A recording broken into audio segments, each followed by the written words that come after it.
भारत के सबसे प्रतिष्ठित संस्थानों में से एक इंडियन स्टैटिस्टिकल इंस्टीट्यूट यानी आईएसआई आज एक बहुत बड़े बदलाव के मुहाने पर खड़ा है। सरकार एक ऐसा बिल ला रही है जो इसकी 65 साल पुरानी बुनियाद को हिला सकता है और इसने, आप कह सकते हैं, एकेडमिक वर्ल्ड में एक जोरदार बहस छेड़ दी है।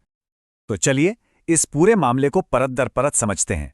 सबसे पहले देखेंगे कि सरकार का ये नया विजन है क्या। फिर हम बात करेंगे उस असली टकराव की, ऑटोनॉमी वर्सेस अकाउंटेबिलिटी, स्वायत्ता बनाम जवाबदेही, और जानेंगे कि इसके खिलाफ आवाजें क्यों उठ रही हैं, और आखिर में आईएसआई के लिए आगे का रास्ता क्या हो सकता है। तो चलिए कहानी की जड़ से शुरू करते हैं। देखिए, दशकों से आईएसआई एक बहुत ही खास कानून के तहत चलता आ रहा है, 1959 का एक्ट। लेकिन अब सरकार एक नया बिल लेकर आई है जो इस हिस्टोरिक कानून को पूरी तरह से बदलने की तैयारी में है। तो सवाल यही उठता है कि जब कोई नया बिल 65 साल पुरानी विरासत को चुनौती देता है तो होता क्या है। एक तरफ है ट्रेडिशन और दूसरी तरफ मॉडर्नाइजेशन का दावा। चलिए जरा करीब से देखते हैं कि इस बिल में आखिर है क्या। तो कुछ बेसिक फैक्ट्स देख लेते हैं। ये बिल सांख्यिकी मंत्रालय यानी मॉस्पी की तरफ से आया है और इसका ड्राफ्ट सितंबर 2025 में पब्लिक कमेंट्स के लिए जारी किया गया था।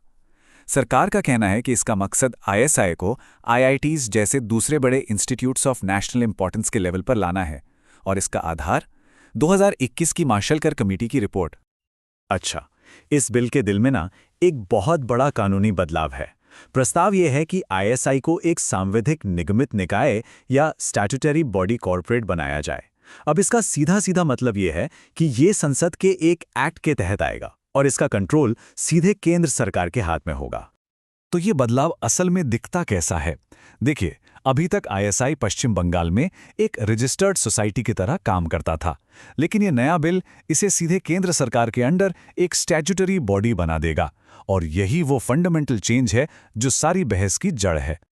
तो ये तो हो गई लीगल साइड की बात, पर असल में जमीन पर चिंताएं क्या हैं? जो लोग इस बिल की आलोचना कर रहे हैं उनके लिए ये पूरा मामला ऑटोनॉमी और अकाउंटेबिलिटी यानी स्वायत्ता और जवाबदेही के बीच के एक बहुत ही नाजुक बैलेंस पर आकर टिक गया है। सबसे पहला और शायद सबसे बड़ा डर पैसों को लेकर है। आईएसआई की एक खास पहचान है उसकी जीरो ट्यूशन पॉलिसी। यहां छात्रों से कोई फीस नहीं ली जाती, बल्कि उन्हें स्टाइपेंड भी मिलता है।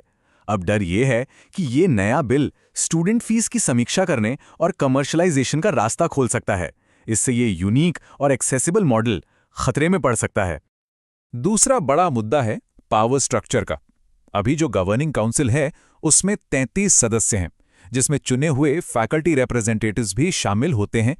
इसे बदलकर एक 11 सदस्यीय बोर्ड ऑफ गवर्नर्स बनाने का प्रस्ताव है, जिसके ज्यादातर सदस्य केंद्र सरकार अपॉइंट करेगी। और इससे एक और चिंता जुड़ी है कि एकेडमिक काउंसिल का रोल सिर्फ एडवाइजरी यानी सलाहकारी रह जाएगा।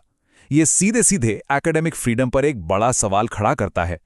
तो ये तो हुए पॉलिसी पे तर्क वितर्क, लेकिन इन बदलावों का उन लोगों पर क्या असर हो रहा है जो आईएसआई का हिस्सा हैं? चलिए अब जरा जमीनी हकीकत पर नजर डालते हैं। विरोध कितना बड़ा है ये सिर्फ एक नंबर से समझ आता है, 1100 से भी ज्यादा। जी हां, इतने छात्रों, फैकल्टी और एलुमनाई ने मिलकर एक पिटीशन पर साइन किए हैं जिसमें इस बिल को वापस लेने की मांग की गई है। ये सिर्फ एक आंकड़ा नहीं है, ये आईएसआई कम्युनिटी की एक कलेक्टिव वॉइस है।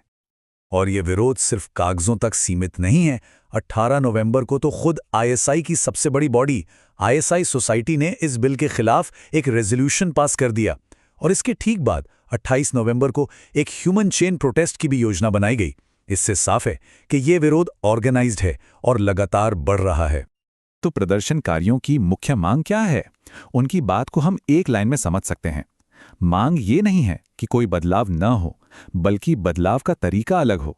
बिल को निरस्त मत करो, उसमें संशोधन करो। मतलब साफ है, वे रिफॉर्म के खिलाफ नहीं हैं, लेकिन वे चाहते हैं कि संस्थान की ऑटोनॉमी को बचाते हुए 1959 के एक्ट में ही जरूरी बदलाव किए जाएं। तो आज आईएसआई एक चौराहे पर खड़ा है। एक तरफ है सरकार का मॉडर्नाइजेशन का विजन और दूसरी तरफ है एकेडमिक कम्युनिटी की अपनी विरासत को बचाने की चिंता। सवाल यह है कि यहां से आगे का रास्ता क्या है? यहां दो रास्ते बिल्कुल साफ दिखते हैं। सरकार का कहना है कि 1959 के एक्ट को रिपील करना यानी निरस्त करना मॉडर्नाइजेशन के लिए जरूरी है। वहीं प्रदर्शनकारियों का मानना है कि मौजूदा एक्ट में ही अमेंडमेंट करके यानी संशोधन करके मुद्दों को सुलझाया जा सकता है, बिना इसकी मूल स्वायत्ता को खोए। और यहीं पर हम इस पूरे विश्लेषण के सबसे अहम सवाल पर आते हैं। ये कहानी सिर्फ आईएसआई की नहीं है, बल्कि एक बहुत बड़े सिद्धांत की है। सवाल ये है कि कोई भी देश अपने ऐतिहासिक संस्थानों की बेशकीमती स्वायत्ता और एक स्टैंडर्डाइज्ड गवर्नेंस की चाहत के बीच सही संतुलन कैसे बना सकता है। ये एक ऐसा सवाल है जिसका जवाब भारत के कई और संस्थानों का भविष्य भी तय करेगा।